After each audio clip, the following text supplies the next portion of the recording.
and welcome to this training where we're going to be talking about the role self versus the true self. So I have my document pulled up here.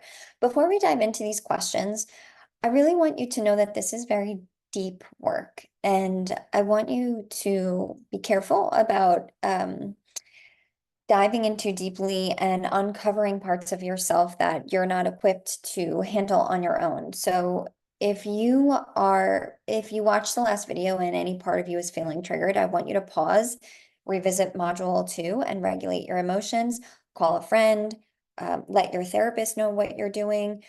It is really helpful to have support when you're diving this deep into some of your deep wounds. So just be smart, take it at a pace that feels good to you, and you don't have to do all of this and answer all of these questions today. And let yourself be supported when you need it and find the right support if you need it.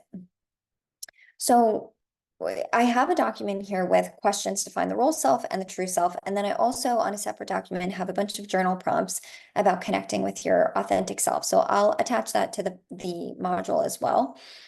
So here are the questions that you asked to find your role self. And this is basically trying to figure out, where did I get disconnected? Where did I get lost?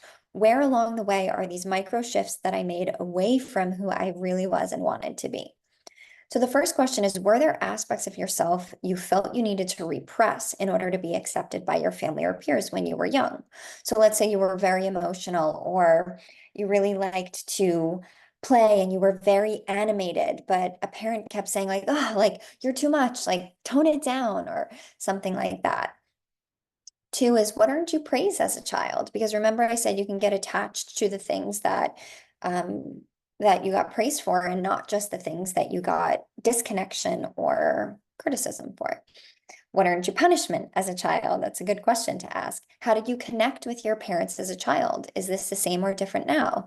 It's interesting to reflect about how this changes over time. What made you feel like you belonged? Whose expectations did I try to meet the most?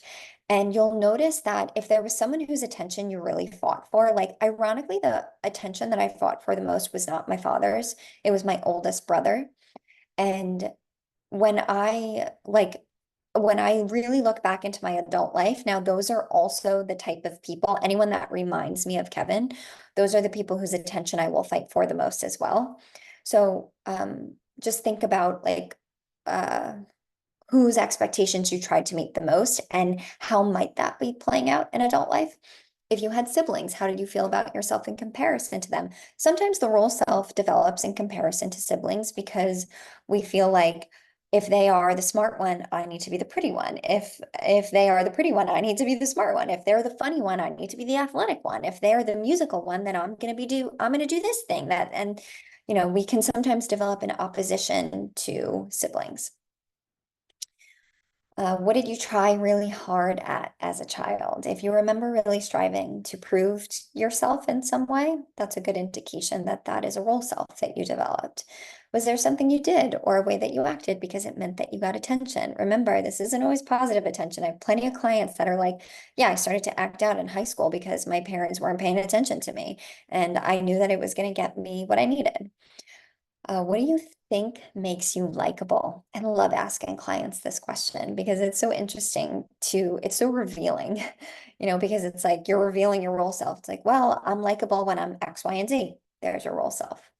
I'd be more lovable if I was a little bit more fill in the blank. I've tried hard to be the kind of person that fill in the blank.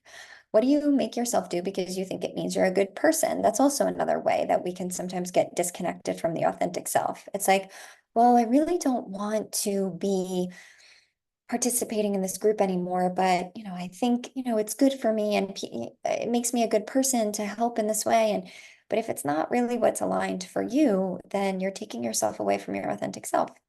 And you're just trying to be good. Are there people you are involved with who deplete your energy and make you feel drained?